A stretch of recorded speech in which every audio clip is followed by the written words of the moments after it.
I'm Terrisavellefoy, your cheerleader of dreams. I want to talk to you about how your environment is critical to your success and how to reprogram your brain. Did you know that you can reprogram your brain with your environment? Your surroundings can actually stretch you or shrink you. Let me tell you a true story about the counterclockwise experiment.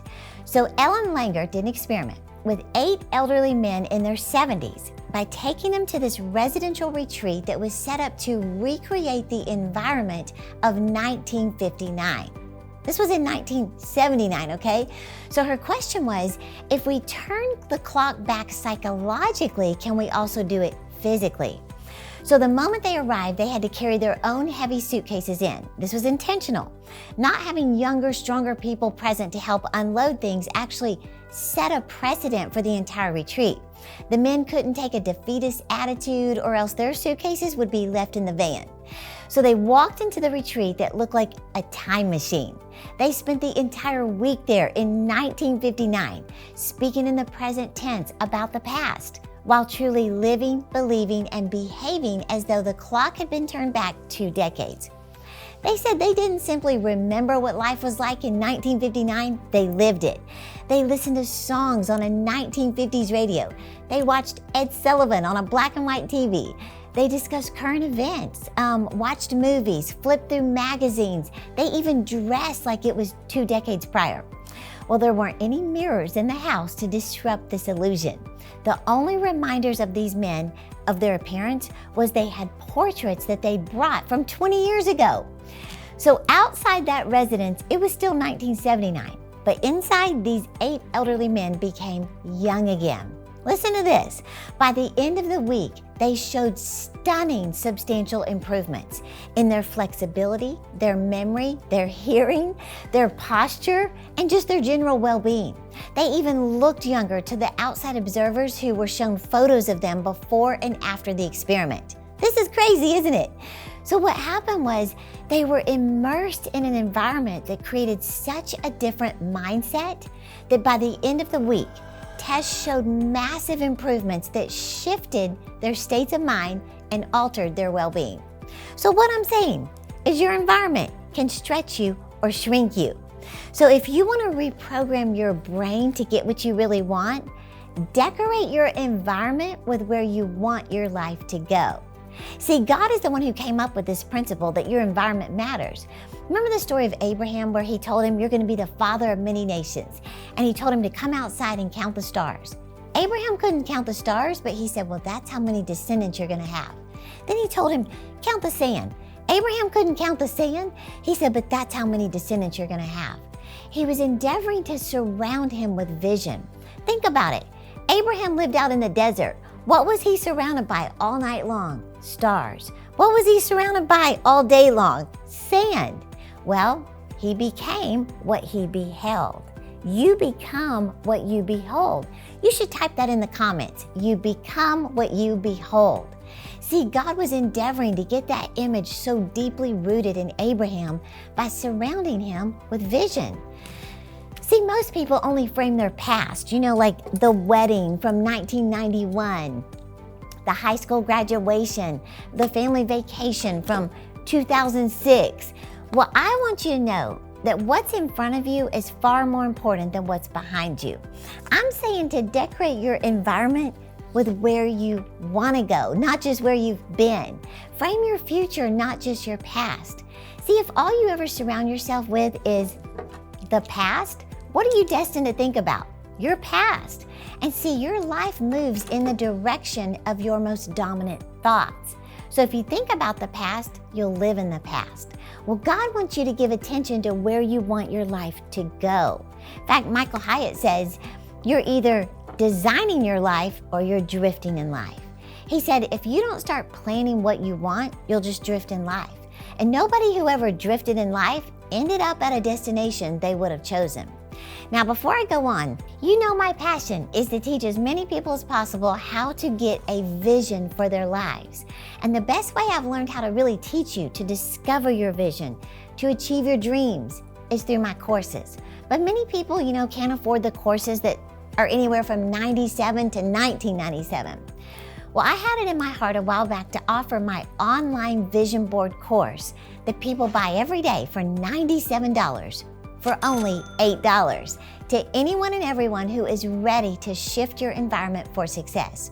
So if you feel God is speaking to you that it is time for you to stop thinking so much about the past, stop thinking about the good old days, and start getting a vision for where you want life to go, what you want to have, where you want to go, then don't miss this offer where I'm practically giving away my best teaching on how to make your vision board, how to set your goals the right way from A to Z for only $8.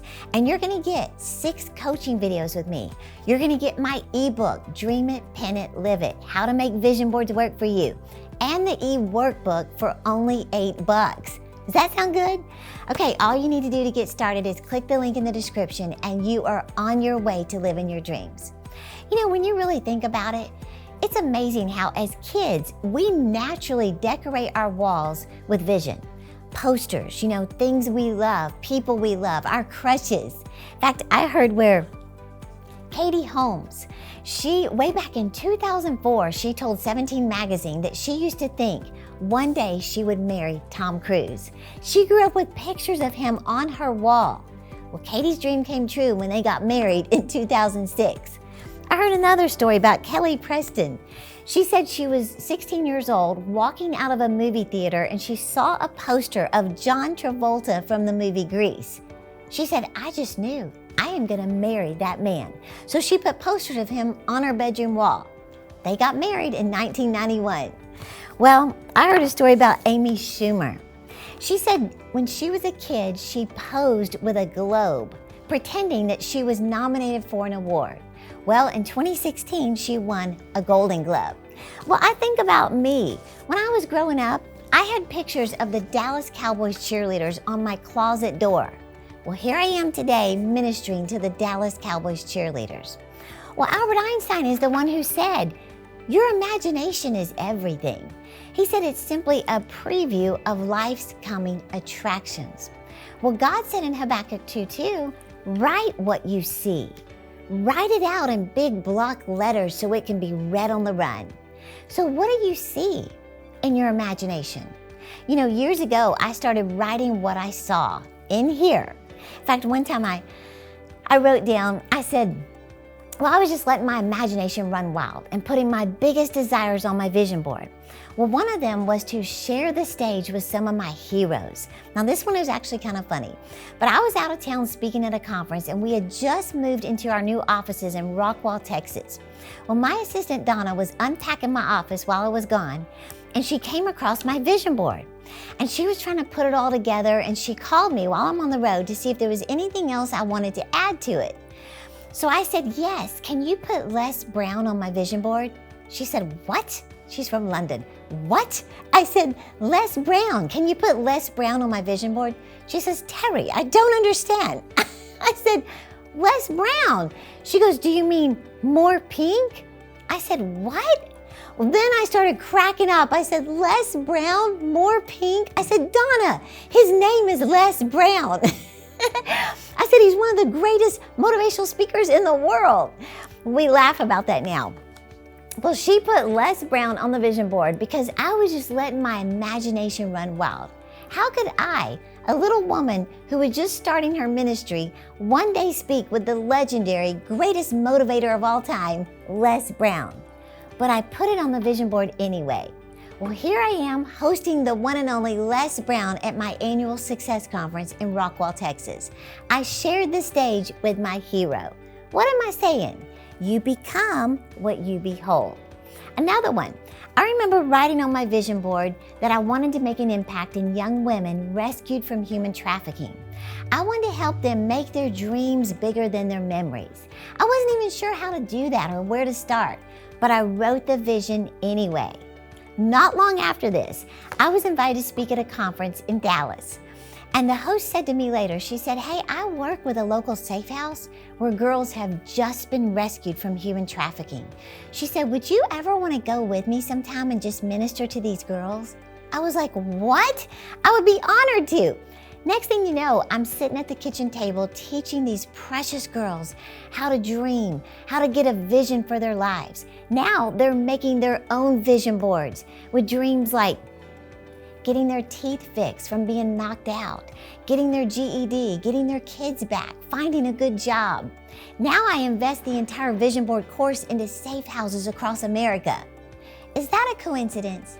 Not one bit. You become what you behold. See, your life moves toward the images that you keep in front of you.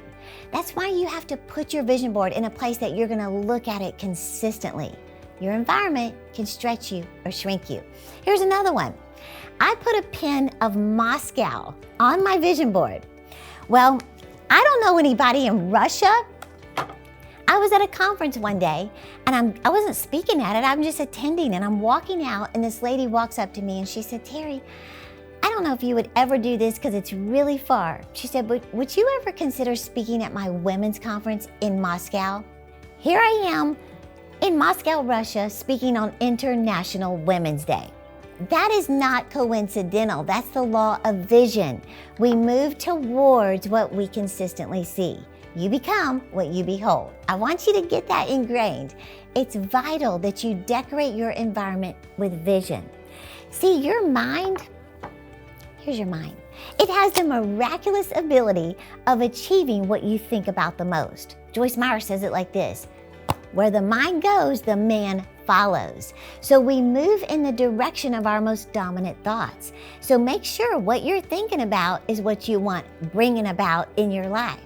Well, when you look at pictures of where you're headed, it gets planted into your subconscious mind. And your subconscious mind doesn't know any different than make that happen. So whatever you keep before your eyes will eventually show up in your life. Remember, your life moves toward the dominating images you keep before your eyes. So I would love to help you create an environment filled with vision by showing you how to make your vision board the right way, supported by God's Word. So click the link in the description to get this special offer this week, the entire online vision board course for only $8. It includes the 6 training videos with me, the ebook and the e-workbook, Dream It, Pen It, Live It, for only $8. This is critical to your success. You become what you behold. I'm cheering you on to live your dreams.